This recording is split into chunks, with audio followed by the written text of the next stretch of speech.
And welcome back to the Boundary Corner Podcast, a part of the College Huddle Network, along with my partners, Brian Siegler, Jonathan Talley, and Shelton Moss. I am Curtis Wilson, and this episode is brought to you by Dr. Jeremy Counts down at Counts Family Pharmacy, your friendly neighborhood pharmacy located 301 South Main Street in Blacksburg. Welcome aboard, everybody. How are we doing this wonderful Wednesday evening? Curtis got the hat. He got the eggnog. He's fucking ready for Christmas.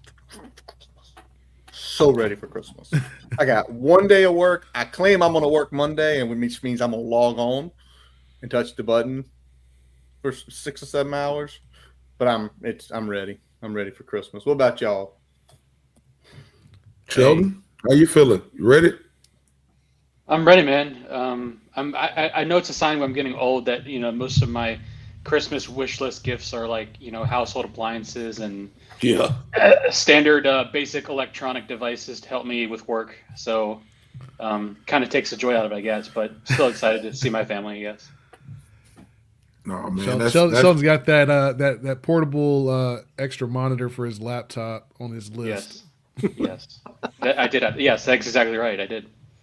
Yeah, for my birthday, I got a food processor, and I was like super happy because I hate grating cheese. So if you make your mac and cheese, if you got a food processor, it definitely helps. So do you also have the chopper thing for when you do onions and peppers? Oh, the chop set, the chop. So the thing for the food processor with the top, like the little insert thing for the food processor. You got that? I haven't got the insert that chops the like what you're talking about, but you can get one that does it. Like Shelton's actually putting the monitor up right now. This is actually I got a small crappy one because I got to watch this UVA Memphis game. They're going down to the wire. Oh, double team, double time. Hold on, y'all. We got a couple things to unload. Something might have just broke on Twitter. Can somebody check that out real quick?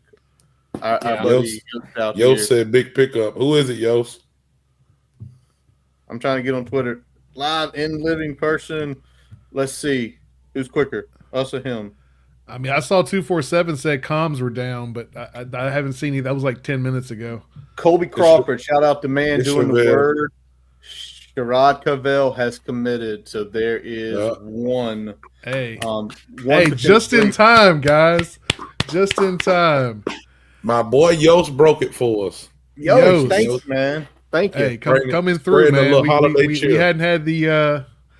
I just sent the message that they put, 247 put out there about comms being down. So glad that came through right after that. Apparently, nice. That's big time. Koval has 1-year eligibility, and apparently trying to get to. I know I talked to our buddy Dan Pultz over at Terradome. He said he read because of what happened last year with him getting banged, getting injured, he's trying to get an extra year of eligibility. So at least one, there is a safety spot kind of taken right there from a guy that, again, originally we were down to the wire for him a few years ago. So that's good stuff. I am really glad. It's like almost in the stars. These guys have been seeing Jekyll and Hyde Curtis in the chat the last week. Ain't got no damn body visiting. Can't get a coach. Can't get a transfer portal guy. I'm up and down. This makes my night. Thank you, Sherrod, for making my night. We were gonna lament that we made it this damn far and didn't have a commit to talk about from the portal yet. The damn episode is even titled Portal Panic. Yeah, Portal Panic, folks. And then we break one live. We knew what we was doing. We plugged in like that. See, we usually go on Tuesdays. We moved it back to Wednesday because we knew what was happening. That's how plugged we are. We got some phone calls yesterday, and that's why we made some calls. Sheldon got it in for us. We ready to roll. So I got some news going on over here at the Talley household. First of all, it's been a rough couple of days. My wife, she works a lot, and she just so happened to be off to go to a game, and it's on the other side of town. So she picked up about 4 of the boys, and she was taking them to the game. It's been raining for like 3 days. Get them. They get almost there, like probably 5 miles away from the gym, and they get hit in the back. So her car is jacked up in the back right now.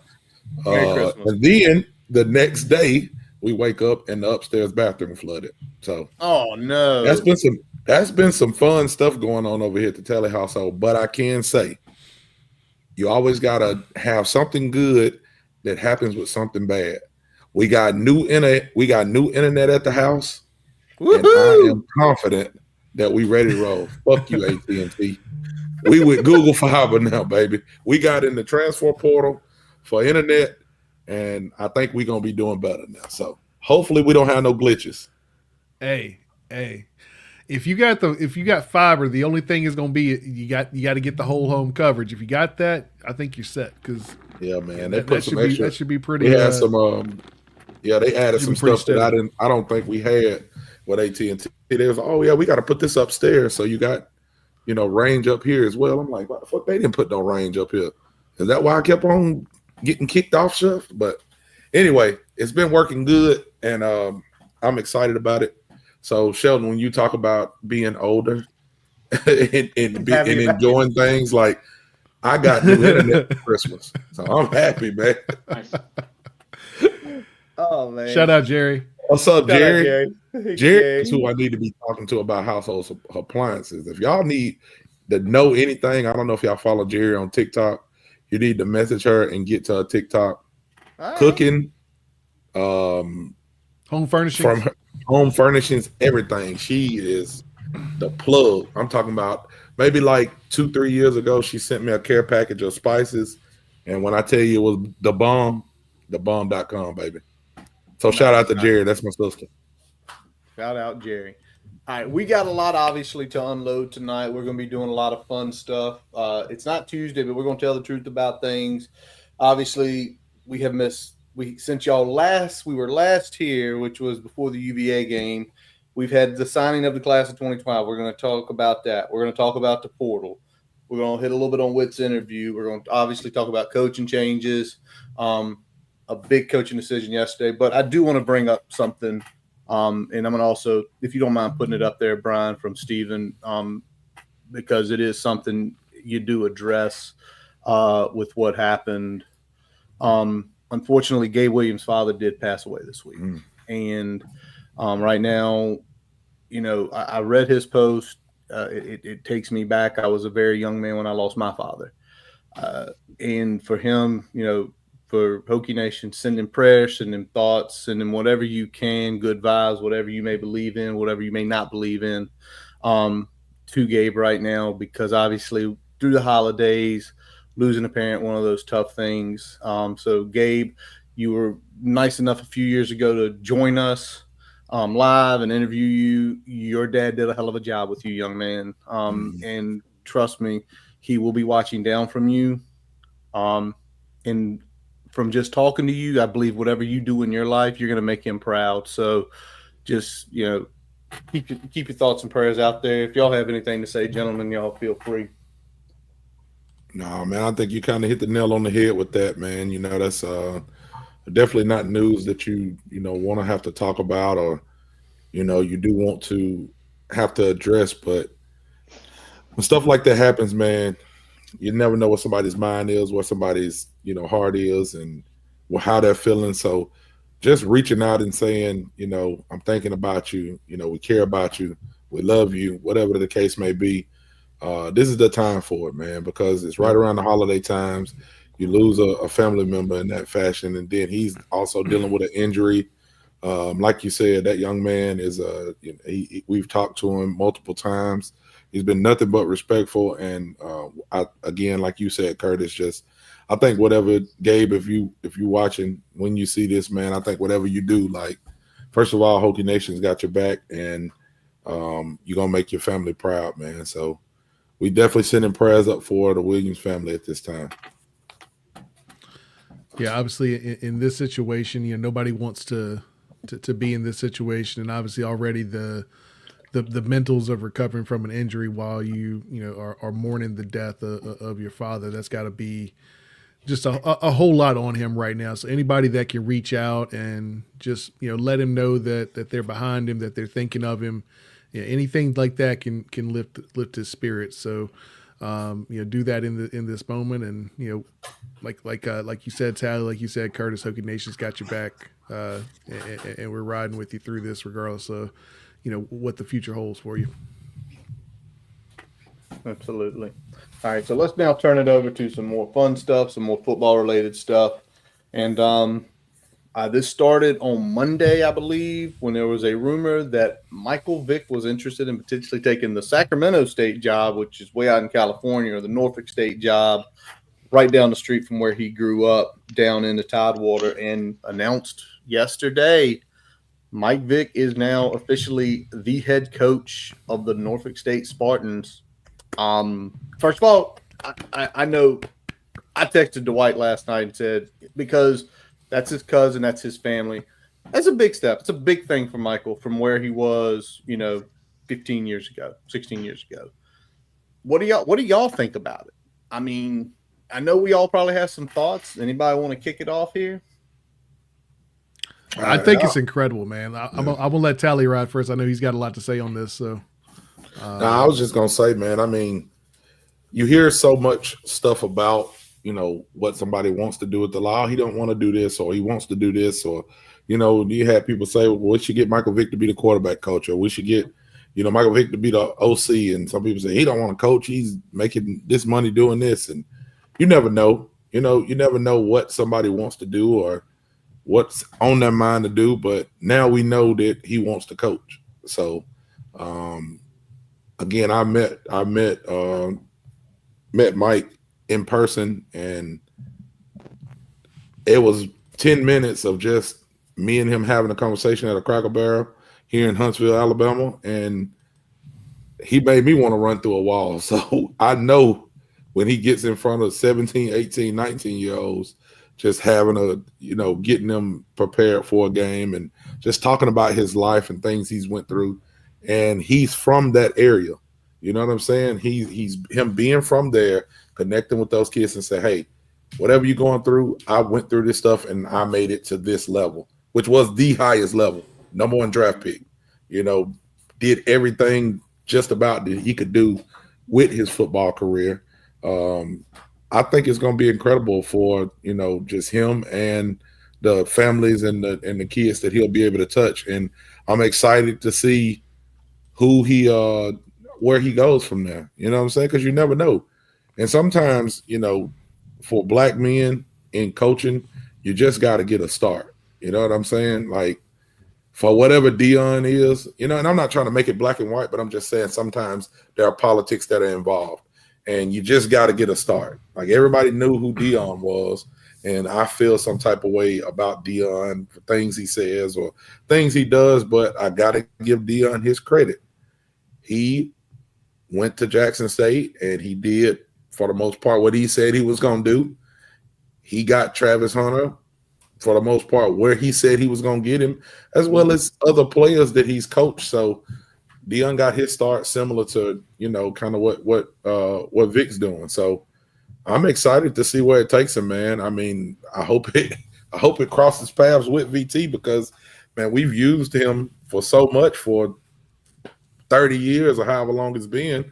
Well, he gets to use his own name a little bit now. I mean, he's still forever going to be a part of Virginia Tech, but I mean, like, we can't call him up to come to a game and say, hey, we're honoring Michael Vick today, and he's going to be there because guess what? He's going to be playing in his own games. I mean, he's going to be coaching his own game. So we got to find a way to incorporate that into what we're doing. But it's not about Virginia Tech. It's about him going to that school and leaving his mark. So kudos to Mike Vick and the Vick family.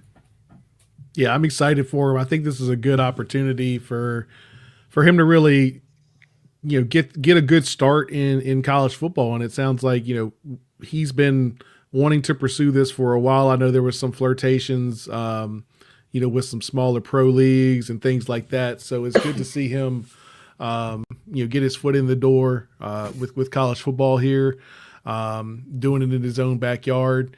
That's always got to be something fun that you can talk about. And I think it's going to be a good foundation for him to build off of. And I know, Tally, you made the Dion comparison. It's hard not to, right? I mean, you talk about, players that their brand and the juice that they bring kind of follows them where they go, right? It's like, I mean, there's probably second to none Dion, but the Vick aura is still nothing to sneeze at, comparatively, and that alone I think is going to be something that's going to have people interested in what Norfolk State is about. So I'm excited to see what comes from that. I'm excited to see what that staff build out looks like. Sounds like Dwight's going to have a piece in that. What piece that is will remains to be seen, but that's exciting for him as well. And just the whole circle there, and I'm really excited to see what they do with that. Yeah, I think it's a good hire. Obviously, Norfolk State's a program that's struggled for some time, and I think a lot of times at that level, it's worth taking a chance on a guy who could potentially bring some recruiting prowess to that school, especially being in the MEAC, where it's really just about getting the players and trying to put them in a system where they can succeed relative to their competition. So coaching on HBCU is a great fit, and I think I obviously don't know what's going on in his head, but I feel like if he can string something together and have some success there, maybe something down the road popping up even bigger. So obviously just take it one day at a time, but I think it's a great opportunity for both parties here. No, agreed. It's a great opportunity for both parties. It's a great opportunity for Mike, again, from where he was and everything that happened years ago and how he got back in the league, turned things around, his media career. Again, Brian, you mentioned doing some consulting with some of the spring ball leagues, and now this. So great for Mike. Again, big congratulations to him. Can't wait to see what it holds down there for him, what the staff looks like. So that's going to be pretty sweet. All right, speaking of staffs, it took long enough, damn it, for them, but staff changes did take place last week. Curtis does not have to throw things this week, everybody. It was going to get ugly if these didn't happen. Oh, it was going to be real ugly if none had been announced by the time we went this week. So anyway, obviously defensive coordinator Chris Marve out, offensive line coach Ron Crook's out, strength and conditioning coach Dwight Galt out. So let's kind of go back around. I'm going to start with Shelton on this one. Shelton, just your reactions, your feelings when it was announced. Did you feel like the right guys, unfortunately, met their end? Yeah, I do think it was the right decision. I was very surprised to see Marv go, just because I felt like Pry would kind of put his loyalty to him above the team, but he didn't, and credit to Pry, prove me wrong. So I wrote about this for the key play, mostly focusing on the offensive line this week and talking about the issue with Crook. It seemed like from what Pry said in his press conference, he was more frustrated with the relationships and recruiting aspect of Crook's tenure here. They just did not recruit the bodies they needed to on the offensive line. I think there were some things that were mishandled earlier on in Pry's tenure that kind of hurt them there. But the last two seasons, they just have not been able to land guys. And I know they've sounded some offers, but you're looking at 7 O-linemen recruited in the last 2 cycles combined, and that includes the portal as well, which is just inexcusable given how many bodies they need, and they're already losing guys left and right on the current offensive line. So I think that change kind of had to happen. Development didn't seem to be great either. With Marv, I mean, it was kind of a weird situation where like the defensive stats were pretty good, but it was somewhat of a mirage just because Tech faced so many backup quarterbacks the entire season. Like all their wins were against backup quarterbacks, and all their losses were to decent starting quarterbacks. So you kind of have to take that with a little bit of a grain of salt. Obviously you had bad situational football. The late game collapses. Clearly that's partly on strength and conditioning. I think maybe a little bit more than we thought. Just because if you can kind of see teams wear down late in games. Tech gave up 2 touchdowns in their 2 overtime losses to Syracuse and Vanderbilt, and I think there was a combined 6 plays in those 2 losses. So they were clearly just completely uncompetitive late in games. So yeah, I mean, it just had to happen. There's probably 1, maybe 2 more staffers I would have liked to see maybe move on, but probably made the right decision for the program. So we'll leave it be for now.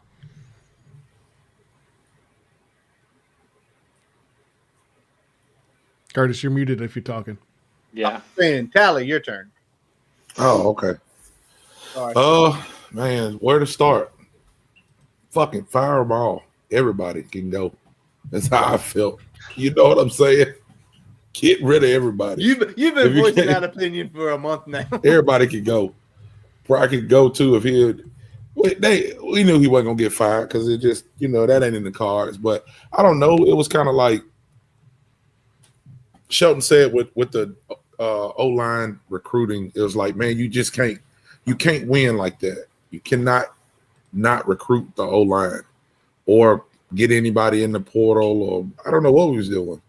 We're sitting on our hands and we don't have enough bodies to rotate in, and you rotate in or keep people in that probably don't need to be in. Long story short, I was okay with the, it is what it is on that. I was happy that the O-line coach was gone. I hated that we went through so many O-line coaches, in the amount of years that we have, but you got to keep going till you get the right one, I guess. That's the main thing. And then I don't know, man. I'm waiting on the defensive side, the defensive coordinator job to see what happens and what they bring in. Cause I don't know, man. I'm frustrated about it, and I don't know where they're going to go with that because I'm thinking like, okay, if you get rid of your defensive coordinator, but you're not getting rid of any other defensive guys, what coordinator is going to come in and just be like, okay, I'm just going to coach with what you have? Most coordinators are going to say, I need to bring some people with me. I need to bring my whoever, D-line coach. I need to bring my cornerbacks coach. So it's probably going to be like, okay, I'm going to give you full range to the defense because this is where we were struggling at, and I need you to come in and fix it. Or is he going to say, oh, well, no, you have to coach with my guys because I'm loyal to them. I feel like it was a scapegoat kind of to get rid of the defensive coordinator at this point until I see what happens next. But what I think is going to happen is they're going to go, hey, we're going to do this. And it's going to be some kind of intern hire thing, or I'm going to be pissed about that. So I'd like to see what they do next before I can really, really judge how I feel about it. I can tell you that I can already judge strength and conditioning coach. Get the fuck out. You can go. When I seen who was it? Was it Clemson? They stiff armed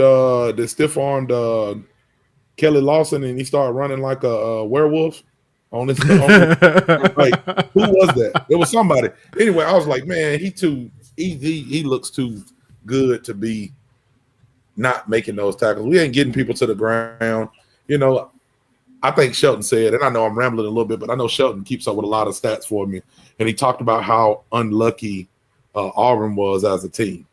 I think we was pretty unfucking lucky. Like, if you get Cam Ward on the ground, then the game's over. Yep. We missed that tackle. They're catching balls on their back. We wrap up. We had the perfect play call when we send the blitz against Clemson and we get to the quarterback, and next thing you know, he escapes and throws it above his head, and they get a touchdown from that. So stuff like that, man. I don't know. So I liked Marve. I didn't like Marve for certain reasons. I did like him for other reasons. I'm not saying I'm against the firing, but I need to see what they do next. Then I'll come on here and I'll really go off. And I hope, and I'm gonna say this too. I hope they go out and get an O-line coach. Give me some fresh blood. I don't want to hear this Davis is gonna be the offensive line coach. People love him, and he's so great. If you've been in the damn building and you ain't been able to fix it, then you ain't the guy. You ain't the guy. So you ain't the guy. Thank you, Jolly. You can help. Out of my mouth. You can help, but you can't be the guy. So I'm done now. The only internal hire that I am good with is promoting Jarrett Ferguson to strength and conditioning coach, and that's because Jarrett Ferguson had the same position under Gentry that he had under Galt. So to me, he has the pedigree to take over this position and run it in a fashion that we know has been successful at Virginia Tech. And it's probably also the position that, if from an assistant standpoint, if you're talking about promoting an assistant, probably has the least least input on how the overall program is run relative to co-offensive line coach or whatever. But so to me, he is the best. If you're going to look at an internal hire, he's the only one that I would be okay with. If we go internal at any other position, I will be pissed. So I'm starting at the end, and we're working backwards here. So that's what I don't want to see. I thought we got rid of the people we need to get rid of. I think we had highlighted problems that this team had as things were coming down the stretch. We didn't block well, particularly in pass protection. We didn't close out games well. We had rough third quarters on defense. So basically the entire second half was kind of a joke from a defensive standpoint. Looking big picture, obviously game by game things were different, but looking big picture, third quarters were awful. Ends of games, especially the last 2 minutes, were awful from a defensive standpoint. So that's kind of in Marve's corner, and a combination of that with Galt as well, with the conditioning piece. And then you look at, Crook, obviously, I think performance-wise, we talked about pass pro, but also if you're not able to get the guys in, you're not able to build the relationships that you need to put all the pieces together for an offensive line that is consistently competitive in the ACC. It's tough to make the case for that person to stay on board. We always identified pass pro as a big problem for this offensive line, but obviously if you're not bringing in guys that are raising that level, that are pushing those guys out of starting positions, that's a problem as well. So I'm with Coach Pry on his ultimate reasoning for moving on from Crook and Marve and Galt here, because I think those are the three areas that will probably give us the best bang for our buck in terms of improvement if we're looking to roll in some new coaches next year. Now, what I think is interesting is what Tally said here of, I think if the DC you hire is probably at least going to want to bring in one guy with him. Yeah. Me too. So if we're looking at one guy, maybe two, and we're looking at the current construction of the defensive coaching staff, I think you can still identify two people potentially on that staff that would take lesser roles while still being a part of Virginia Tech's coaching staff. I think that's Pearson Prelo. I think that is Sean Quinn. So, you're looking at those two potential. What I would see is basically, if we're looking at a DC, we're looking at a DC that is coaching safeties or linebackers. Yeah. Yep. I agree with that. All right, I'm going to real quick what Brian said. If there is an internal hire, and Sheldon, I'm going to pitch this to you in just a second, so hold tight with internal hires because you're the only one that didn't kind of voice. Ferguson would be the only one I'd be okay with. If they hire Brent Davis, you're going to see a mad motherfucker in about 10 days on liquor. Because it's what me and Tally just said. He's been here already. To me, the only reason he's staying here is they had to fire Crook. I think he's out the door because I don't think you do that, because that juju, it kind of gives off like this motherfucker has been here for the last 2 years. He has been teaching. He has been doing the same stuff Ron's been doing. If he didn't do a good enough job, why are you just going to give him the keys? Don't do that. But obviously, I think more so with Ron, where it probably made us a little more angry, is it took, and Sheldon, you could probably give the exact data points. It felt like it took 6 games for some of the younger guys to start getting more snaps. It seemed like he was afraid of change. Y'all know the one guy we felt like should have been benched the entire year, but it was like he was afraid of change. And in this situation, as we always talk about, practice versus field. Some guys are great in practice. Some guys look like shit in practice, but you put them on the field, and this is regardless of type of sport. You put them on the field, everything turns to aces. It's like, oh, he always made that misstep in practice. I wonder why. Because he's not a practice player. He needs to be in live game action. And I think that's what eventually did Ron Crooks in. For Chris Marve, Shelton, I know you probably dove even deeper into it, but I saw the Doug Bowman thing from 247 about the first half, second half differences. To me, what it showed with Chris Marve is Chris could, we say what we want to say, in most situations this year, he could create a really good game plan to begin with. Really good game plan to begin with. His adjustments, he could not adjust. He did not know how to do that on the fly. Unfortunately for him, he was a first-time defensive coordinator. He did not have anyone really with a lot of seasoning, as a co-DC, like somebody like a Bob Shoop to say, hey, what do we need to do here, coach? Talk me through it. And that's my big thing with Chris. It was the first, second half differences. They cannot do any sort of internal hiring for the DC. They cannot do an internal hire for the OL. I don't even know who you would hire internally for DC. You couldn't, but you never know. We've seen crazy shit happen. If you let Twitter tell it, Pry should just do what the Vanderbilt coach does. And he said said that motherfucker is 6-6 too. He beat some teams, but he's still won 6 games. Here's the piece, though. He already ruled that out. He said that at the presser. Right. And I want to say one other thing. If y'all want to talk about the news conference, we can. I'm gonna pitch it to Sheldon in just a second. That might have been the nicest throwing people under the bus I've ever seen, because he showed their flaws. He was very cordial about it, but he threw all of them under the bus, basically saying we weren't good enough here, we weren't good enough here, we weren't good enough here, and you knew, like, yep, that was Chris Marve. Oh, that was Ron Crook. Sheldon, real quick, in-house hires. Are you okay with any in-house hires? Would you be pissed? Would you fly off like I would? I mean, I tend to be case-by-case basis. I guess the one potential would be Brent Davis, who I know is very well respected. I don't know. I mean, I definitely for strength and conditioning, I would definitely like to see them go outside the house and get some a little bit more, proven.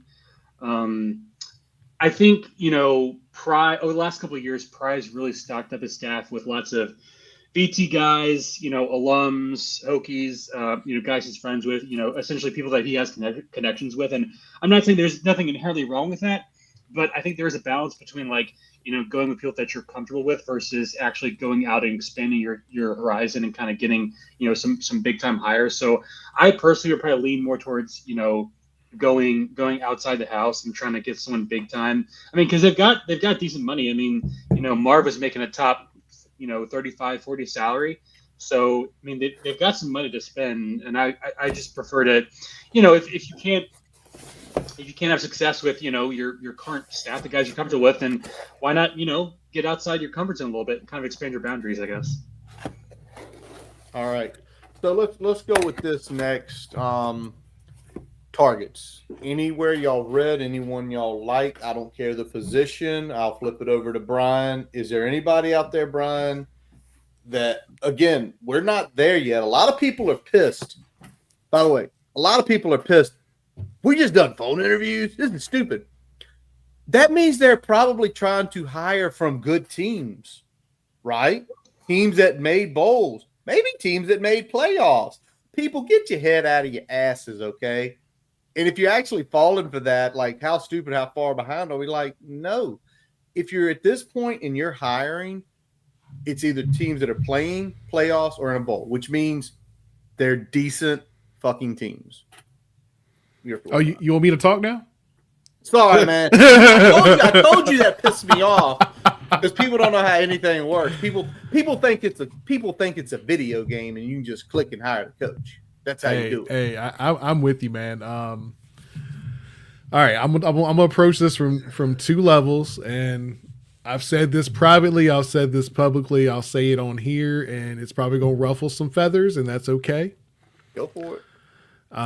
Two guys that I would like to see attached to the offensive line coach hire would be Matt Moore and Marcus Johnson. We know you love Marcus. One name I do not want to see attached to it is Todd Washington. And I will elaborate by saying I've got nothing against Todd Washington as a coach, but give me somebody that's had to recruit in college football with his own unit in the last 15 years. if the relationship piece and the recruiting piece are what you've identified as Ron Crook's deficiencies, outside of vibes, I don't know what Washington brings to the table that would improve that. Can you recruit worse than Ron Crook though? We don't know. That's the problem. I want a damn slam dunk, Tally. Give me a slam dunk. Take the layup. Better than Ron Crook did. Take the layup though, man. I don't want a what if or could happen. Give me somebody that's done it. So you said Marcus Johnson, right? Yeah. Where is he at right now? Most recently at Purdue. Okay. Purdue just got rid of their coach, right? Yes, it did. So that means he should be looking for a job. So I've looked at him a little bit, and that makes sense. That would be a good hire. I think he would be a good hire for a similar us. Situation. Yeah, I have to do a little bit of research on him. I haven't looked at him that much, but I did look up Marcus. I'm gonna say this real quick. Zach Frazier with the Steelers, the highest taken center, he tutored him for 3 years. Okay, that motherfucker. I wanted him on my team, and we didn't draft him. Right. So. I don't know, man. It's just I don't. I mean, the only name that I really thought about is the name that Brian kind of threw out for the O-line was Marcus Johnson. I didn't know exactly what his situation was right now, but I think that would be a good hire if we could pull that off. But man, I don't have no confidence. I don't have no confidence that when you say, "Can we go get a slam dunk?" I mean, like Chris just said. In our eyes, Joe Rudolph was a slam dunk, right? Mm-hmm. So why didn't it work out? So if we got these guys that are high level that we should think as a slam dunk, are they not wanting to work under Pry because Pry's not being successful? Or do they not want to be in Blacksburg because it's not the place for it? I don't know, man. I kind of feel like it's a specialized place to be and a specialized job. Yeah, it's probably – can have a little bit of money there. It's going to be involved, of course, but I'm more concerned about what the top is doing more than like those pieces and things like that. Of course, I'll be pissed if we do some internal stuff, but I need to see. I'm glad Pry threw some people under the bus. I mean, I was hoping that he would do like they did on Jeepers Creepers and keep on going backwards and coming and running over him again. If you ain't never seen Jeepers Creepers, go watch it when they ran his ass over. That's what I want him to do to coaches.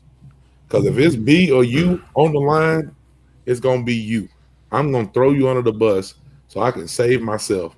And then I'm going to come back and I'm going to correct what I've done wrong so I can do better. Because at the end of the day, when we look at that record, the record is the head coach's record. When we talk about close games, they ain't going to say he is this and this in close games when Chris Marve is his DC. They're going to say that is him. He has to do some things different. When we talk about Crook not playing people until certain games, I feel like we did that all over the defense and offense. So I don't know, man. I'm just not saying I'm disinterested. I really need to see what they want to roll out next. I know it's not. I mean, I'm just a fan, but I really want to see what they roll out next because, I don't have no confidence in what we're doing in Blacksburg right now. They've got to earn it back. All right. So can I address this a little bit real quick? Go ahead. Sure. Because Tally, you kind of talked about it. Chris obviously put it in there, and obviously Pete kind of followed up here. I'm not solely on I think long-term Joe Rudolph would have paid off situation, but what I do think is that Joe Rudolph, prior to Virginia Tech, was at places that historically offensive linemen want to play at. Before he got here, where he is now. Yep. Offensive linemen want to play at Wisconsin. Offensive linemen want to play at Notre Dame. Mm-hmm. It kind of recruits itself to a point. He does a very good job of taking talented players and making them into great players. I don't know how good he is at taking mid and turning it into good. And I don't know if we would have seen a higher ceiling with that. But what I do think is that if you get good in the building, you don't have to be great developing. You just need to be pretty darn good. And what we've seen is that Marcus Johnson can recruit offensive linemen at a high level, and doing it at schools that aren't necessarily historically juggernauts from an offensive line standpoint. Missouri, Mississippi State. He was there at Duke for a bit. So, I mean, there's a history here where he can recruit talented players regardless of the school's caliber and his history from an offensive line play perspective. So that gives me a little bit of hope that it will translate to a Virginia Tech. So that's my piece there. And so kind of, refuting a little bit of the Joe Rudolph there, but not necessarily underplaying that, Rudolph wasn't a talented coach, because he is. What about you, Shelton? Anything floating you heard, or any coordinators? Yeah. Shelton got some here. I was going to say, on the Rudolph thing, again, I talked about this in my article this week, but you cannot question Rudolph's coaching ability, but I think it was a short-sighted hire. I just don't think he was ever going to stay here for more than 2 years, and Pry certainly had to know that with how much interest he would have gotten. He didn't fit the personnel we had at the time, and he didn't cast a very wide net in the transfer portal. And then he leaves in March. You hire Crook. That doesn't work out. You can't get any good transfers, and it kind of just set us back, a couple more years. So I think going back, there's lots of things that probably would have changed, but I just don't think it was what BT needed at the time. I would have preferred someone of a little more kind of a lower level developmental program. A guy like Adam Cushing who was at Northwestern. Mike Galko took him in, went to Duke and then to Texas A&M. A guy like that I think would have been a little bit more kind of the type of O-line coach we should go for. I don't think it was the right move for what we needed at the time. Gotcha. I'll ask this question right quick. I know Brian put a name out there, but so mainly to Curtis and Shelton, because Shelton kind of hinted around, and I like what you said. What kind of guy does, in the position we're in right now, what kind of coach, I ain't saying a name, but what kind of O-line coach do y'all think we need right now? Like, do y'all think we need a very experienced coach? You think we need a young energetic coach? Like, what kind of mold do you think we need for this next step that we have to take? I think we need a personality guy. I think we need a guy that can relate well with a broad range of kids that reside within the footprint that we recruit. I don't think we necessarily – I think Crook and Rudolph, to a point, may have been a little bit more traditional than the type of coach I think that we need this go around. I'm with Brian on that. Just someone who's a willing recruiter. I mean, again, offensive line is a position where you have to stack bodies, and I don't think the recruiting gave them a chance, honestly. Like with how bad it was, the lack of commitments these last 2 years in that room. I don't think they had a chance. So just get someone who's a recruiter and can bring guys in, really.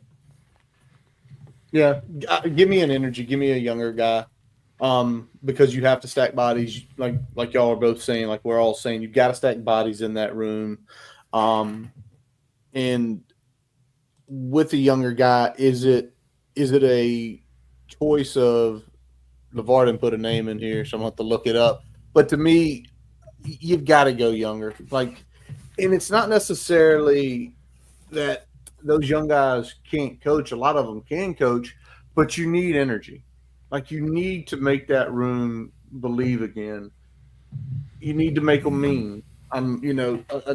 Marcus Johnson. You're on mute, Curtis. Goodbye, Curtis. I lost my mic. Give me a second here. You're good. But that's because the computer mic took up. But I think it's a younger guy in some way, shape, or form. Now, do I want a guy like nobody's ever heard of? No. I've at least got to know a little bit about them. They got to at least put a guy in the league or something. So that's where I feel on that. I'm going to talk to the defensive side of the ball, though, because to me, if our offense scored 29.8 points a game, Yo, if I told y'all we were going to score 30 points a game, Tally would have sat here and said, we're going to win 9 games then. We're going to win 1 extra game over my 8. I think the defensive hire is more important because I think the way Tyler Bowen has proved, even with a below-average offensive line in the last few years, we can put up points at times. So when I think that, what do I want? You know, I'm going to throw a name out here. Throw a name. Lyle Hemphill. Look up the name Lyle. Get to your phone. Look up the name Lyle Hemphill. He is currently the defensive coordinator at JMU. Guess where he was in 23? And y'all going to love this. He was Mike No. Oh, he was right. Mike Elko's DC at Duke. Yeah. He was Mike Elko's DC at Duke. And if you look before that, he was co-DC. Either way, co-DC. Before that, he coached the safeties at Duke with Mike Elko. Before that, he was defensive coordinator 19 to 21 for Clawson. 19 was a very good year. Was it 19 or 21? One of those was a very good season for Wake Forest. He's 44 years old. He is from the Mid-Atlantic area. If you take a look at him, he played at Delaware, so probably knows the footprint decent. That's a sneaky good name. This is a fucking sneaky good name because he's been a DC. He's coached in the ACC. I had never heard of that name, but I'm looking it up now, and that's pretty good. That's a sneaky good name. If you go look at his picture on like Wikipedia, he kind of looks crazy a little bit, like staring into the camera. Bud Foster. You know, I need him to be, a little crazy like that. I'm all right with that. All right. So I will throw a name. I will throw a name that's probably on everybody's mind. Everybody's probably at least thought of it. Hey. That's Lyle right there. Look crazy. That's Lyle. Lyle. I'm going to throw a name that everybody's probably thought of at this point, and you probably have strong feelings one way or another on it. Anthony Poindexter. I'm not saying that's my pick, but I'm saying I could be talked into that pick, and I'll tell you why. The reason I can be talked into that pick is that if we're talking about bringing some juice on the trail, Anthony Poindexter will bring some fucking juice on the trail. Yeah. Mm-hmm. For real. You're right about that. Yeah, and I got the other piece, and I didn't know this. Sheldon, you probably did. Probably should have asked you. And I didn't realize Poindexter had been a play call in DC at UConn back a few years ago. He's been strictly co-DC. Yeah, he did. Somebody, I can't remember who it was. If you're out there listening and I talk to you in one of the chats,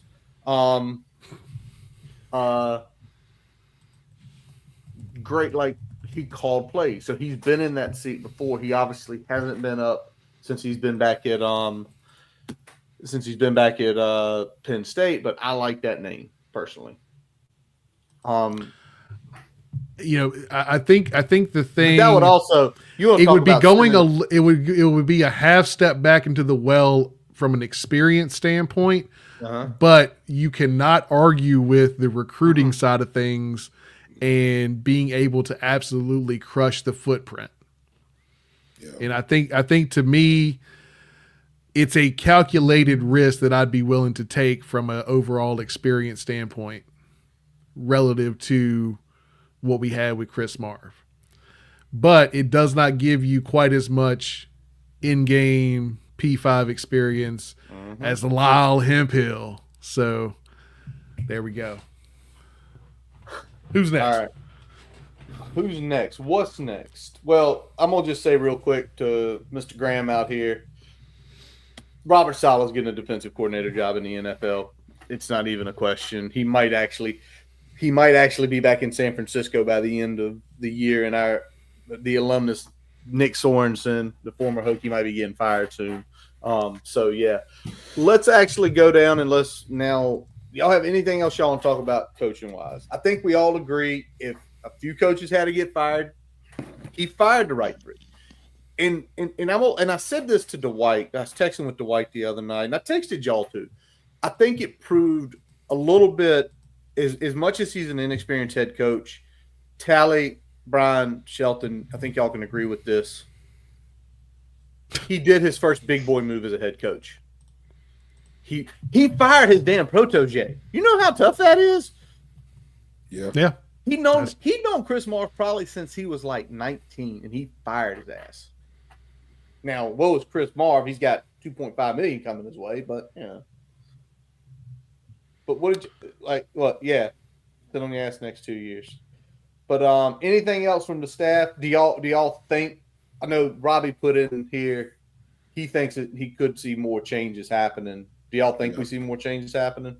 I think there's still some shuffling left to be done. Yeah. Okay. Yeah. Whether that's PP taking a step back because of who we bring in at coordinator, whether that's a little bit of a shuffling on the offensive side, if there is someone brought in to potentially coach quarterbacks full time and be a co-OC or something of that effect.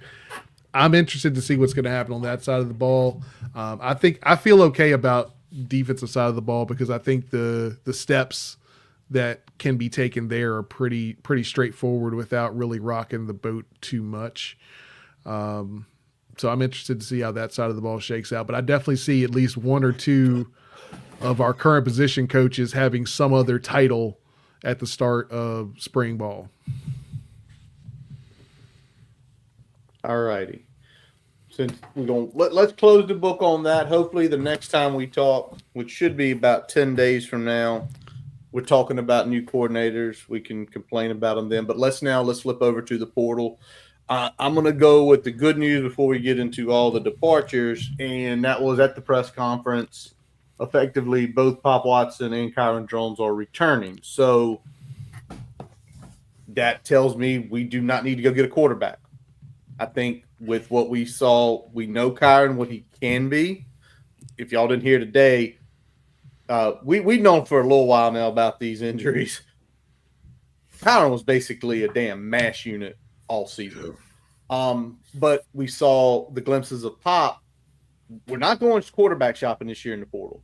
And as much as somebody might want to see it, yeah. Yeah. Kyron was pretty much injured in a fairly significant way from Rutgers on. So Vanderbilt on. Really Vanderbilt on. But yeah, remember he got sacked and he got stepped on? Yep. Yeah. But I'm thinking from a impacting his play standpoint, absolutely looking at Rutgers on. And, getting him back is big. Getting Pop to stay in the fold is big. It definitely gives you a solid quarterback room heading into next season, a quarterback room I think you feel comfortable with, even if maybe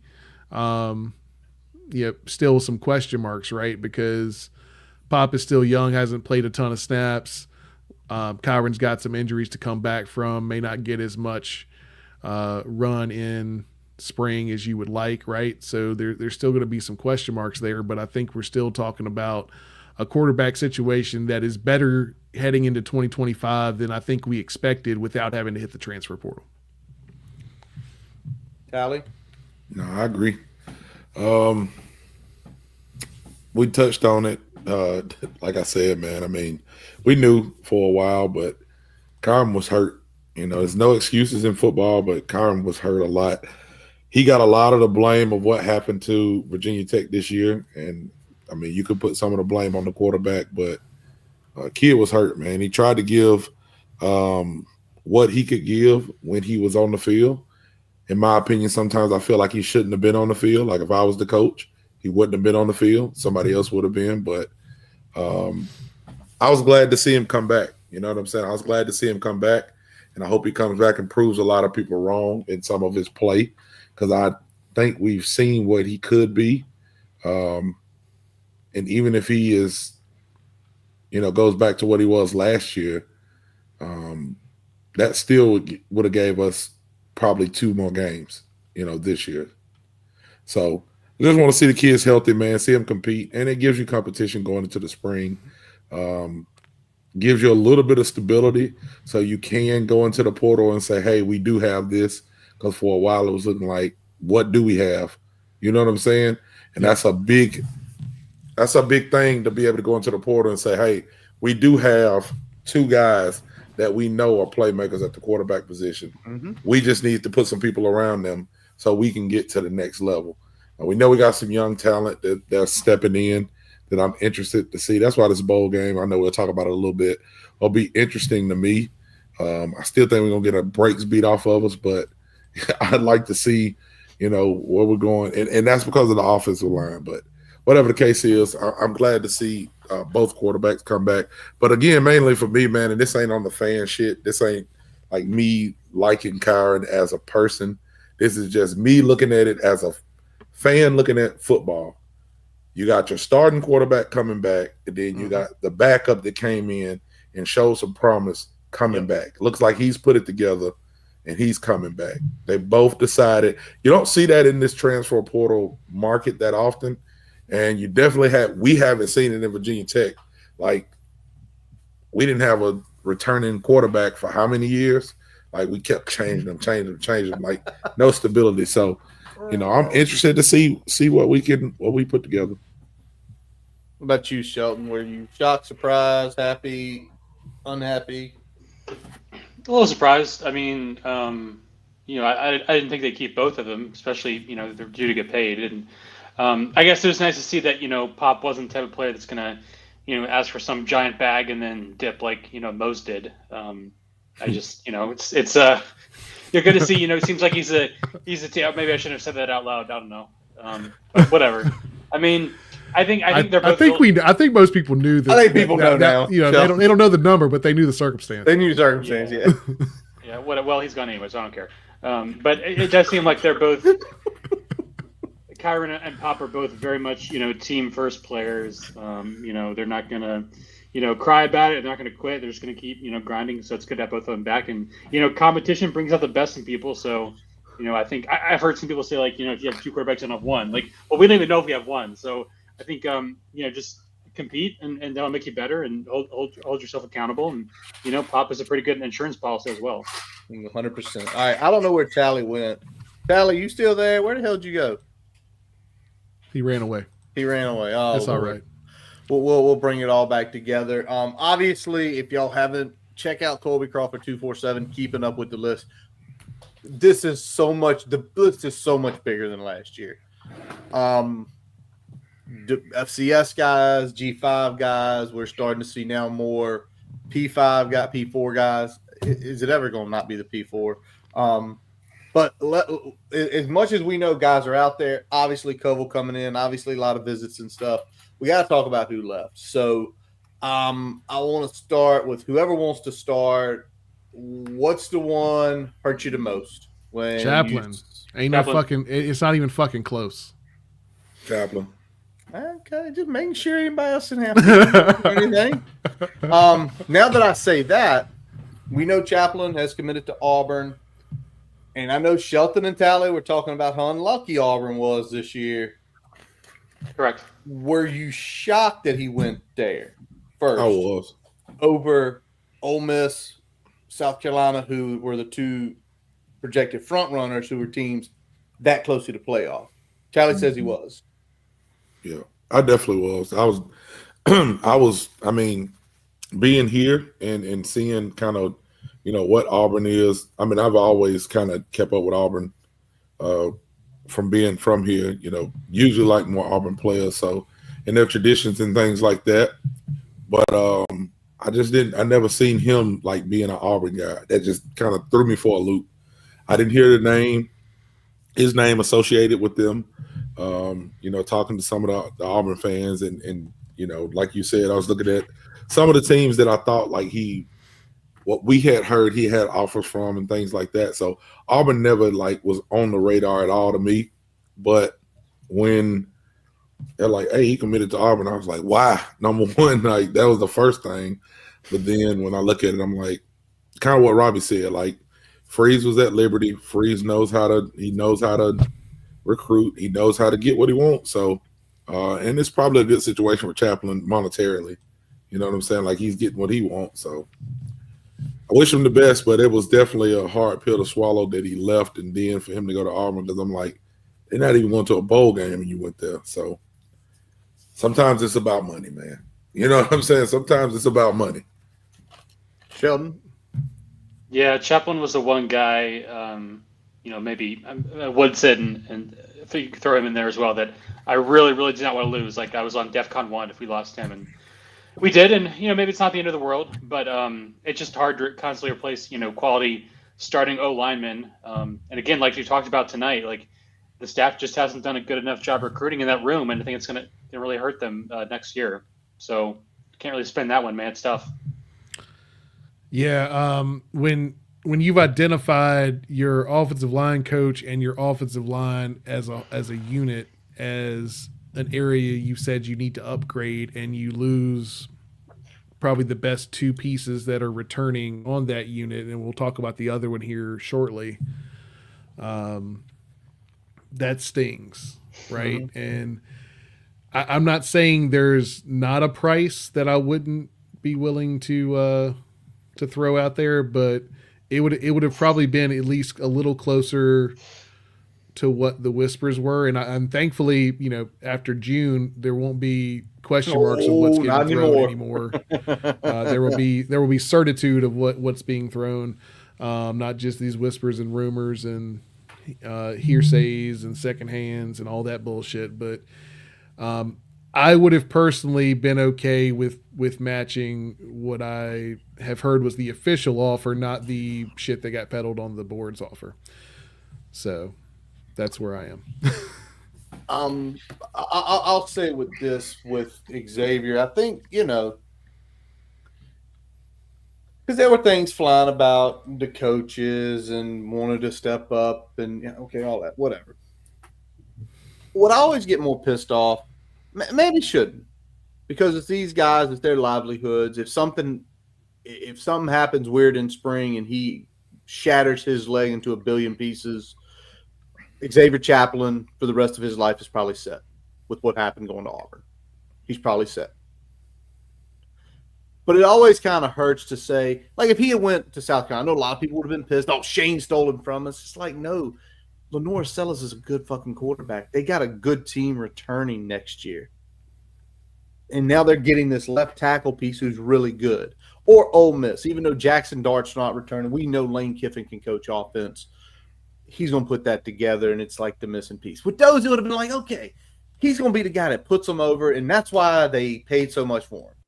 It's going to Auburn, and you just know it's literally – it was the highest price.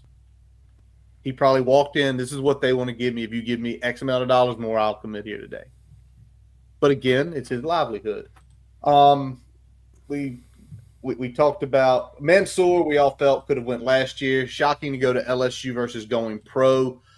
I am in my opinion, if Mansour has a slightly bad season, he's not getting drafted. Where right now, if he committed to go to the draft, somewhere between 3 and 6. He goes down there and screws up, he ain't getting drafted. He's betting on himself, which I'm fine with. Yeah. This one hurt a little less, and the main thing is because I expected him to be gone in some way, shape, or form at the end of this season anyway. So the end result didn't change. I'm a little surprised and maybe a little frustrated by how the end game got there, but I expected him to probably be gone at the end of this season. Anyway, so that one stings a little bit less from my perspective. I know we had kind of talked about probably at the end of this year we're going to need to replace 2 cornerbacks. Like we were talking about that before the season started. Yep, we were. Right.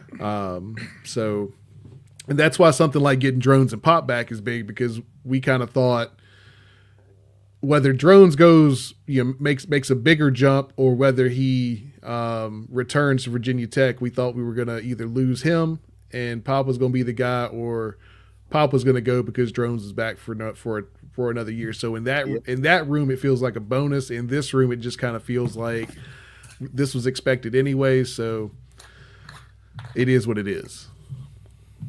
Yeah. Also, Mansour is going to make way more money at LSU than he would in the NFL with that rookie contract system. So we can all remind ourselves of where college athletics is currently. Yes. But also what Brian said too. And this is when that shit hits the fan, Tally, I've been talking to you about it a little bit. And all y'all. When that hits the fan in June, and I was talking with a guy at work, and you start knowing how much these kids are getting paid, some of these kids aren't going to be able to leave. They aren't going to be able to go to class. They're not going to be able to leave their dorm. Just literally, they're going to go to practice, they're going to go to the game, and they're going to go back home. Because if they stink and you got a $2 million tag next to your name, people are now going to know. People are going to know. We paid this bum $2 million, and he's a piece of trash. Fuck him. They was talking about him before they knew how much money, though. Oh, it's going to be worse now, though, Tally. It's going to be the same. It's going to be worse. Well, they'll know what percentage of the NIL has gone towards this player. Yeah, instead of just having whispers and hearsays and second hands. Y'all got to remember, though, people get a lot more brave when they get behind them computers. When you say they won't be able to go nowhere, you talk about a football player going and get something to eat. You don't want to stand in the way of a big man going to eat. That's true. They probably will leave him alone.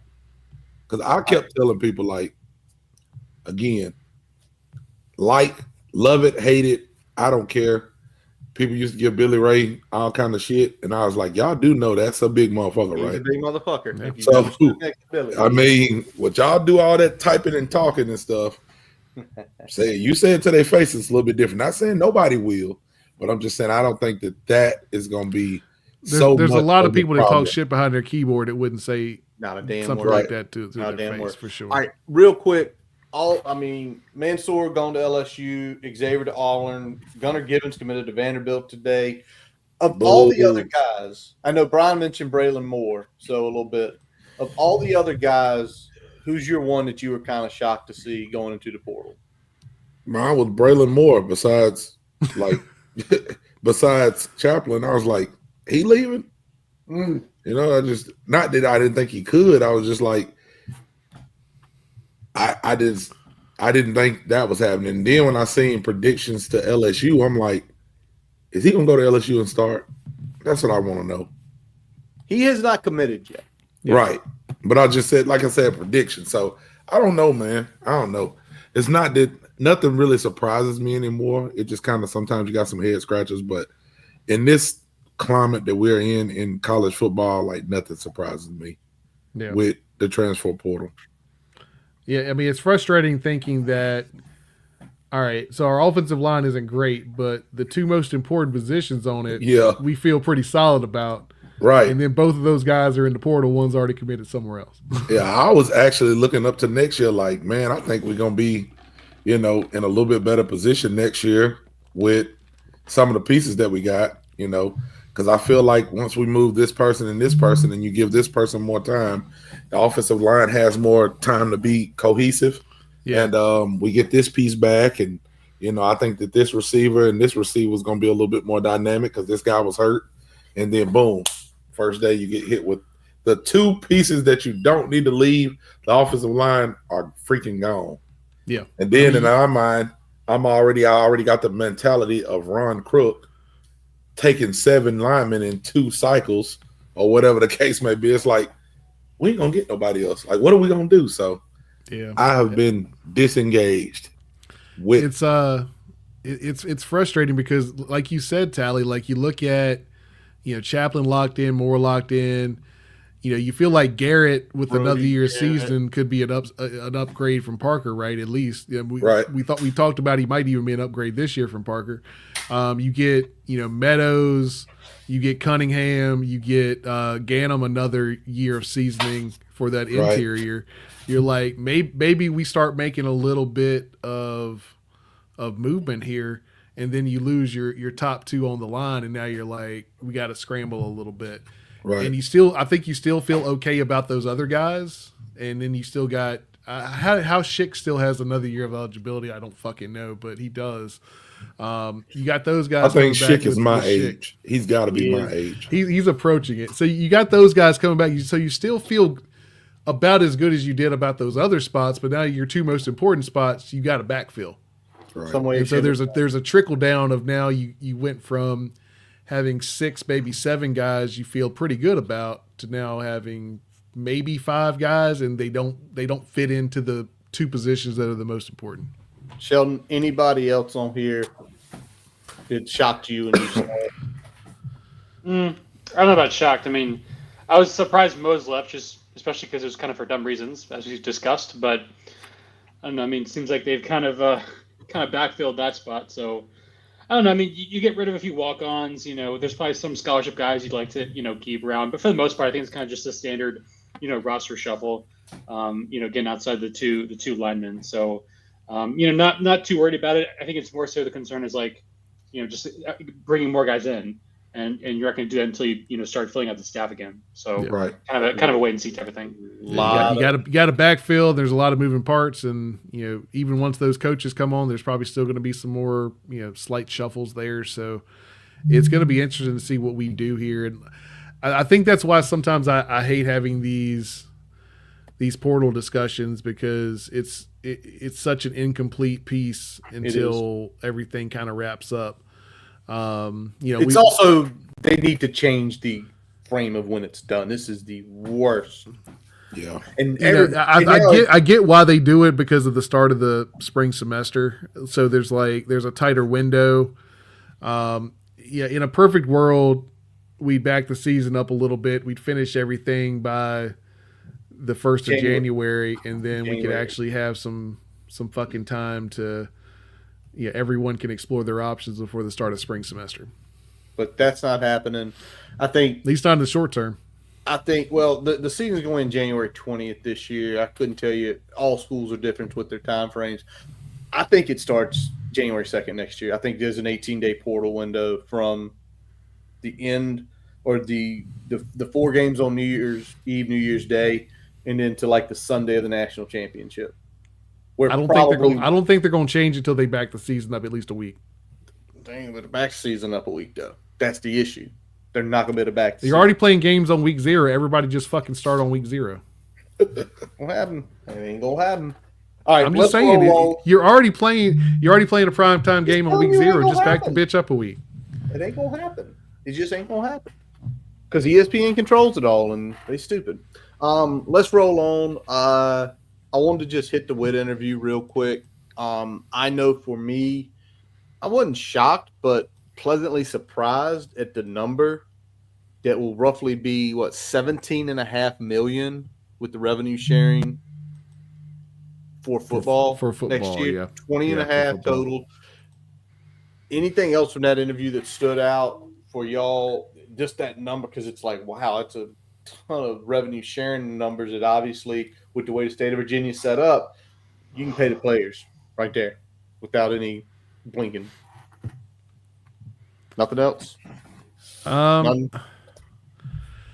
think the interview was interesting. I think it covered a topic that I think not a lot of people had really dove into about how it specifically was going to impact Virginia Tech. So I think it was something that was really important to discuss, about not only here's what's happening, but here's our at least short-term strategy to meet that challenge. At the same time, I think there's still some things that we're going to need to adapt to and do better throughout this process. And I know there's going to need to be reallocation of probably some priorities, both with long-term financial compensation for coaches, probably across the board, as well as, capital investments in athletic facilities are going to need to be on a as needed basis instead of a as requested and desired basis. I unfortunately, I think that probably some of this is going to affect the basketball team even more as it has in the short term. I think it's going to be a long-term impact on the basketball team as well, unfortunately. So we'll see how that shakes out. Anybody else on Witt's? Tyler said he had nothing. Shelton, anything from you?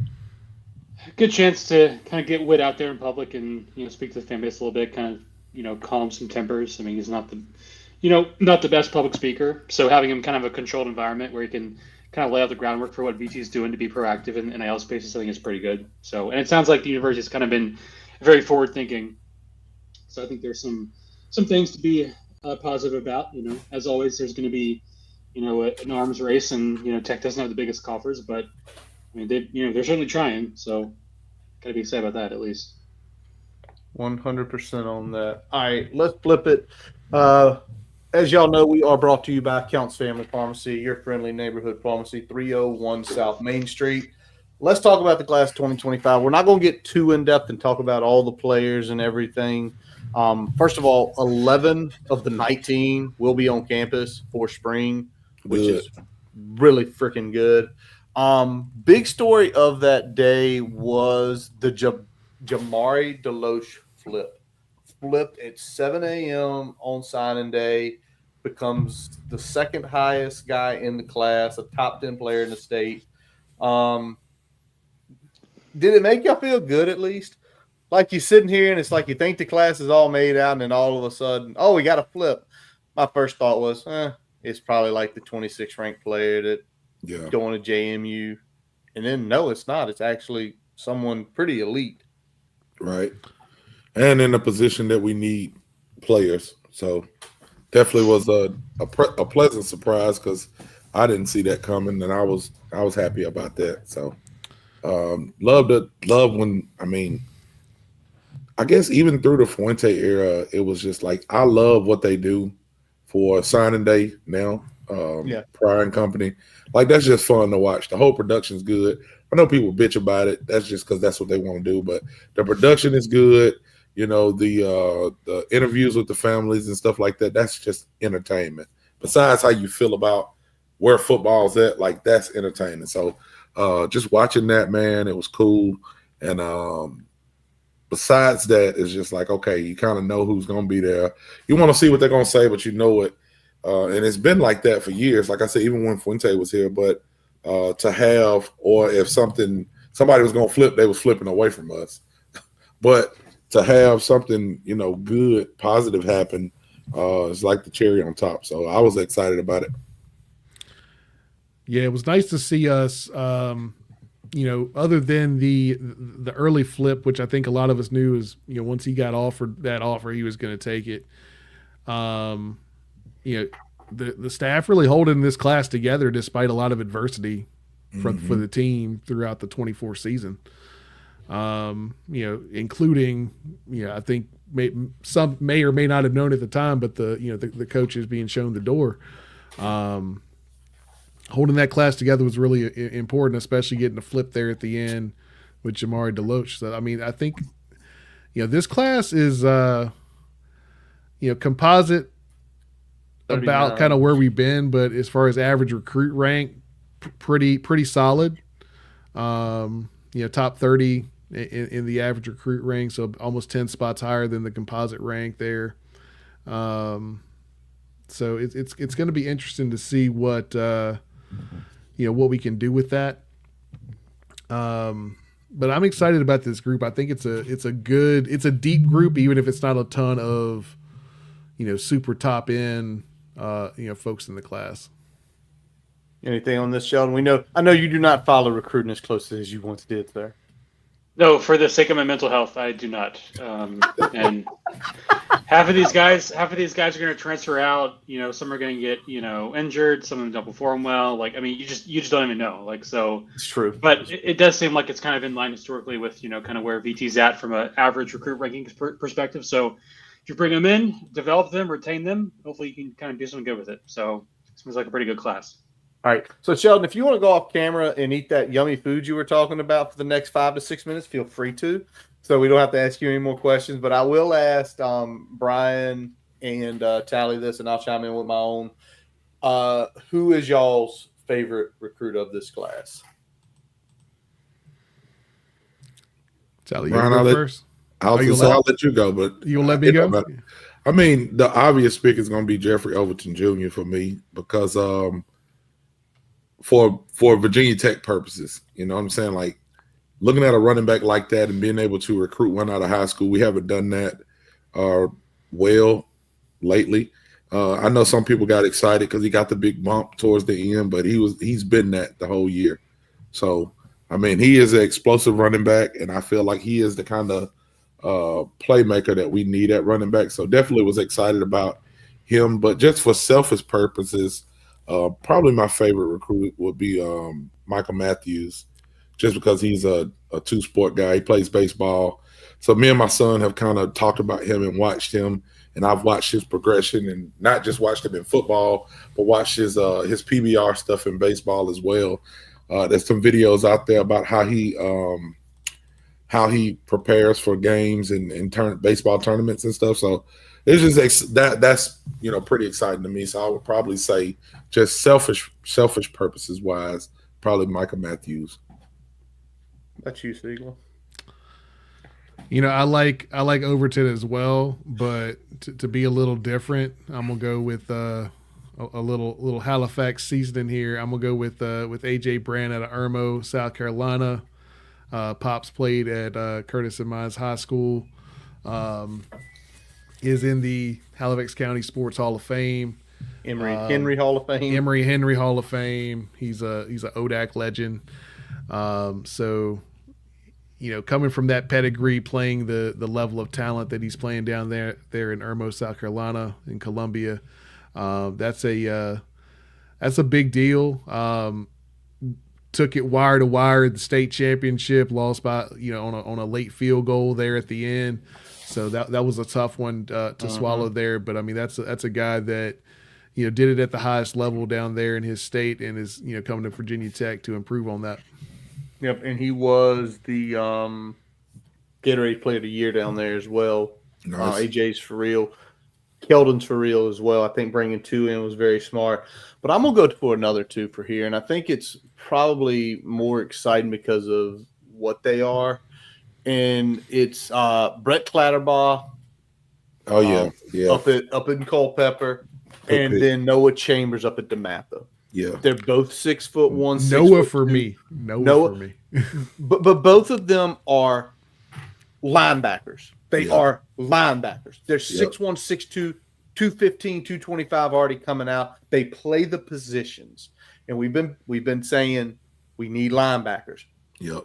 Finally got Woodson in. We saw what happened. Not converted safeties. We need converted safeties. Right. Linebackers. So seeing those 2 guys, and then seeing how high those 2 guys are rated, because both of those guys, and people can talk about linebackers. I consider linebackers 3.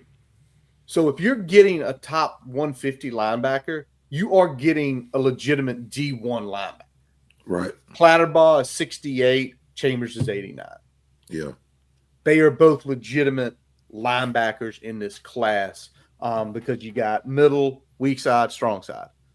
They're linebackers. So I love that. All right.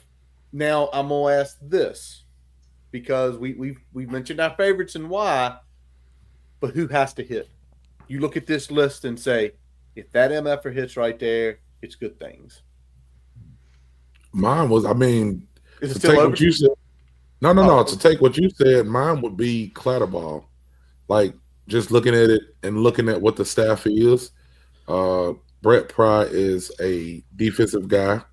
Work with linebackers, and then you talk about Marve when he was in there, being a linebacker guy and defensive coordinator, and we could not get linebackers. You know what I'm saying? We miss on these true linebackers for the last couple of years, and you're just waiting to get somebody like a Clatterbaugh. Honestly, like if Clatterbaugh can just give me some Dax Holyfield type performances, he'll write his ticket at Virginia Tech from now on. He don't even have to be great. He just got to get a bloody nose and put a Band-Aid over it, like make a couple tackles, fill a gap. You know what I'm saying? Like, but I really think like if we can hit on one of those linebackers, like you said, but I think it's Brendan. mainly. I miss Brendan too, by the way. Mainly Clatterbaugh to me. For what he is, what he looks like a Virginia Tech guy. You know what I'm saying? He looks like what Hokie Nation would get behind for him to be a great linebacker, middle linebacker. For obvious purposes of what we really need right now, I'm hoping that Carter Stollard is somebody that we can rely on the offensive line. I mean, you can make the same case for Nathaniel Wright as well. They're both kind of position wise about the kind of at the same level. From a position standpoint.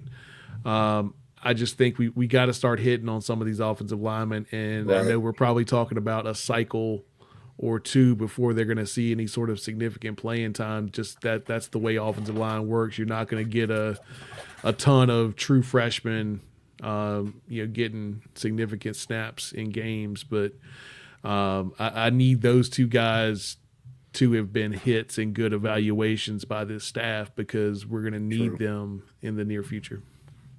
All right, I'm going to give y'all mine now. And it's because I think it's the disrespect he was given. It's Christian Evans. That man won the defensive player up at the UA camp back in the summer. He didn't get bumps. He didn't get more looks. I think he can hit. He's 6'2.5". He's coming in at about 275, 285. Probably can grow into the 295, 300 range. And I think it's more if you hit on him, it's that chip. Because I think if he gets the opportunity, I think every day somebody like J.C. Price's, remember, you beat all those 5 stars asses in those drills. They didn't give you love. He's going to come in with a chip. And I think if he hits, I think that's a Virginia Tech type player, right? Goes out, whoops everybody's ass at the practice, doesn't get the respect. Oh, he's going to Virginia Tech. Don't give him the 4-star. Don't bump him any higher. Christian Evans is my guy. Let's go off that. And the bowl season's so fucked up, y'all. And I'm being very honest with this. I didn't do any research. We're going to Charlotte, which means a lot of people are going to get to go. Mayo, baby. Mayo Bowl. Brent Pry might get dumped mayonnaise on his head, which would be hilarious. Minnesota has 9 guys in the portals and 6 guys already opted out, including, I believe, their starting left tackle who went to Ohio State. So we ain't the only one losing it to thank the Lord. Yeah. But, I mean, is there anything, Shelton? I mean, I watched some of their games. They're a physical football team. They like to push it downfield. But it's so tough because you don't know who's playing. Yeah. I don't even know who was on that team if their whole team was there. I've not watched one game with Minnesota. No disrespect to them. They're not a team that I've paid attention to this year. Hey, where's Jason? He's watched at least 2. Yeah. Why he's playing Prince in the background? Yeah, I don't know, man. So it'll be interesting, though. It'll be interesting to see. It is someone who's never played. I just do not need us to go and do what we did against Maryland a couple of years ago. Please, God, I can't take that. I think the rosters are a little bit more comparable in terms of losses than it was in that Maryland matchup. Now, I think offensive line is going to be such a question mark because I think the guys that we're going to plug in have some potential, but they don't have the experience and reps to really feel like you can lean on them. I think Garrett's going to be fine. Not Brody's great, but fine at left tackle. Brody's going to be fine. You might see Ganem. I'm most worried about center. So if center is at least solid, then I think we've got a decent chance of being competitive. If it's not, then all bets are off. Shelton, anything on them? Nope. Nothing. Nope. I mean, nothing. Here's the upside. It's going to be on Friday night after the New Year, so we all going to be off work, right? And that's the one upside. I think Robbie's going to go down because his wife's grandfather, he put it up there, went to Minnesota and is a Hall of Famer, so it might be tents in his house. I mean, if somebody offered me a ticket, maybe. I know prices like people are like $125, and it's like, no. I know I get this point, but I mean, so are we for real. Yeah, but we don't know. We don't know what they have left. We don't know what's there. Yeah. So, I think now what bowl season is, get your drink, get your snacks, and just enjoy watching football because it's cold outside. You can't do anything. Me and Brian, we buried. I went to King's Dominion Saturday. I think Brian went to Busch Gardens Saturday. It was cold. I was out there for 5 hours. I was cold at the end of the day. So just stay inside, watch football, drink beer, eat good food. Yeah, I'm all right with that. Exactly. But this is the first meeting of these two programs, and both have been playing football since the 1890s. Hey, fuck a gopher. Go Hokies. Fuck that little bastard from thing.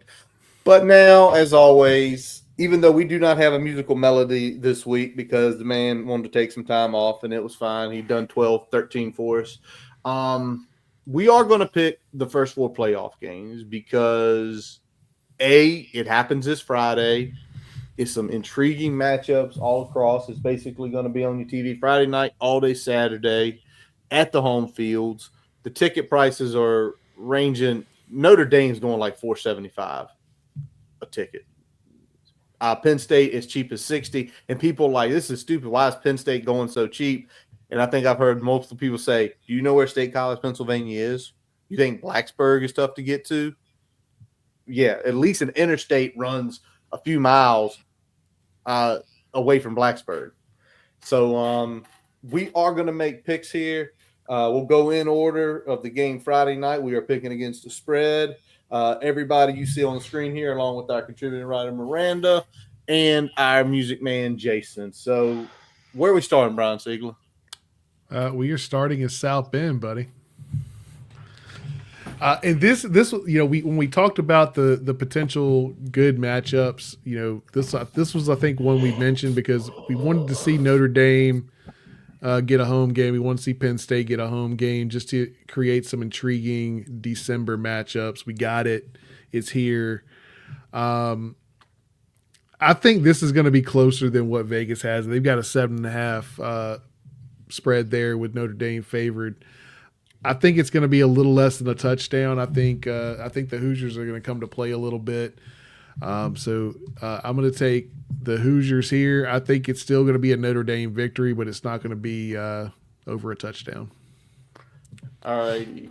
I'm opposite you on this. I think it's going to be an entertaining game, but I think what we saw with Indiana against Ohio State,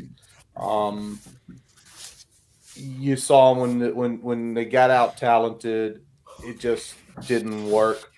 Now, saying that, I'm taking Notre Dame. I'll lay the 7.5. I think it's about a 10-point game, somewhere 31-21. I think it's entertaining on Friday night.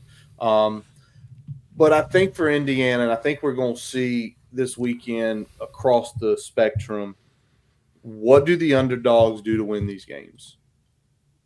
I always go back to Oklahoma, Boise State 18 years ago and what they did. Hail Mary, Statue of Liberty, shovel pass, all that hook and ladder, all that crazy shit. For Indiana to win this game, I don't think they can. But if they do, fake punts, fake field goals, wild trick plays. And I think that goes across, with the exception of the last game, with the exception of the last 2 games, the first 2 games, I think that's how the underdogs can pull the upset. Shelton, what do you got in this game? I think Notre Dame will win, but I do have Indiana to cover. I don't trust Indiana for that performance against Ohio State, and I think Ohio State's a pretty comparable team to Notre Dame. Tally? Oh yeah, I'm going Notre Dame. I mean, they're gonna get Rudy on the sideline to cheer him on and go ahead and 2 touchdown victory. 2 touchdowns. All right. 2 touchdowns. Is it gonna be entertaining though? Or is it gonna be an ugly 2 touchdown win? I don't know, man. I was okay with Indiana until Robbie kept talking about them. What was he calling them? Paper Tigers or something? Paper Tigers. Yeah. So, I mean, he got that in my head. I went to sleep with that on, and then they got blew out that week. And so I got no confidence in them. Thanks, Robbie. 11-1 team, no confidence. Hey, Miranda's riding with you there. And so is Jason. So Sheldon and I out there on an island a little bit. By the way, game time temperatures. Now, both of these teams are from Indiana, so obviously there is not a huge weather factor there.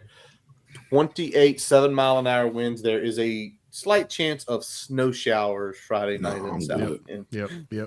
Well, the advantage that they have is just the home atmosphere in general, not necessarily the weather. Right. 100%. 100%. All righty. Next, we go to State College. The SMU Mustangs versus the Penn State Nittany Lions. This one is going to be cold. And Dallas, which I know it can get cold, it's going to be 26 at game time kick. It is going to be it's going to be 12-mile-an-hour winds.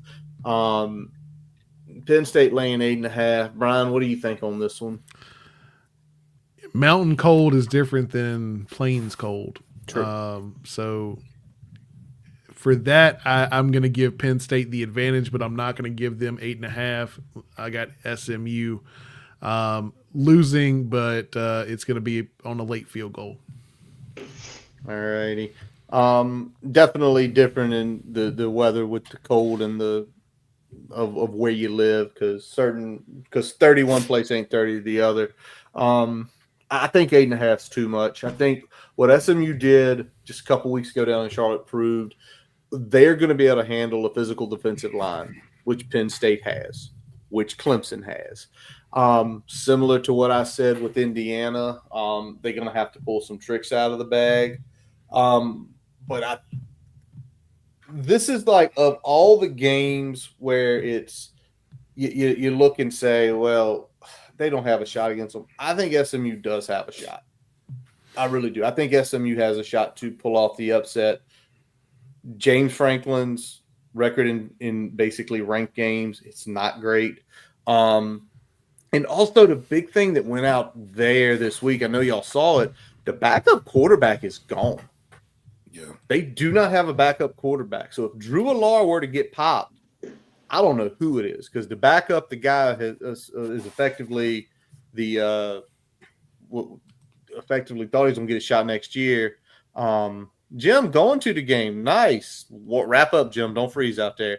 But I think SMU does have a chance. Go ahead, Shelton. I'll take Penn State's going to win, but I do think SMU will cover. Same story as last time. Yeah, I'm following along with everybody else. I think Penn State will get this game, but I mean, SMU seems to be resilient, and if they lose, it's going to be a close loss. Miranda's riding with us. Jason out on an island. Boo. Penn State. Again, though, like this round, I think getting these type of matchups in this type of environment with playoff stakes on the line, it's so fucking cool. It is. Like this is the thing, in the thing that I appreciate most about the current playoff structure. Like there's plenty of things that we can complain one way or the other about, but this is the one element of it that they got right 100%, almost no debate, right? So right. I love that. So all righty. Let's go down to Austin, Texas, where we ain't even going to look at the weather because it's sick, because it's going to be like 60 degrees at kickoff. Maybe no chance of showers there. 60 degrees at kickoff on Saturday afternoon. So it's going to be nice and lovely. It's going to feel just like a normal fall day. Clemson coming in, big win with the ACC championship. Texas laying 11.5. Brian, what do you think? Hook 'em, man. Hook 'em. I still don't know what to think about this Clemson team. They've shown some good. They've shown some bad. They've shown some ugly. I think if you don't have a couple blunders from SMU at the start of that game, that goes a different way. I think Texas is a little bit better than SMU, so I'm gonna take the Longhorns here. It's barely gonna creep over that 11.5. But I've got them clearing it just enough. All righty. I don't know. You can ask Robbie if I can put that up there, Brian. I don't think you get a trophy. Got to recruit. First of all, right there. Horns down. 11.5, way too much. Texas has not been right did not look right versus Georgia. That was not the Texas team I had seen all year. I'm going to just outright call this. I think Dabo, because he's got in their fucking heads that damn, what's the name of the place? The church. He's got the church shit going on in their head. Don't nobody believe in you. Y'all can't win. I think Clemson shocks the world, pulls the upset Saturday afternoon. So give me the 11.5. Clemson outright win. I'll take Texas big. Texas big. There we go. I don't think Clemson wins the game, but I think that they don't lose by 12 points. So I took Clemson. All right. Miranda rode with Curtis and Tally. Jason riding with me and Sheldon here. All right, last one. It's a big one. In the horseshoe. That's it. They're all big. The venues are all big. The game is all big. The atmospheres are going to be big. In the shoe, Saturday night, Columbus, Ohio, 25 degrees, chance of snow showers, I believe, if I'm not mistaken. Just let me confirm that. Yeah, chance of snow showers there. Tennessee, but Tennessee's in the mountains, so there's your weather not affecting it. Ohio State laying 7. Who's winning this one, Brian? Not given the hook here made this one really hard to pick. If that was 7 and a hook, it would have been Tennessee, no problem. I toiled on this one, but I ultimately stuck with Tennessee. I think it's going to be a very tight game. I don't know if it'll come down to a field goal, 6 points, something like that, but I think they'll do just enough to keep it close. I'm exact opposite of you. I think, again, entertaining game. I think – is that what I gave you? You gave me Tennessee. Okay, yeah. I'm going back to my thought process here. But two good teams. Man, I gave it to – well, we were going to go Tuesday, but then, they told us that Kovo was going to commit at 9, so we had to push it back a day. So,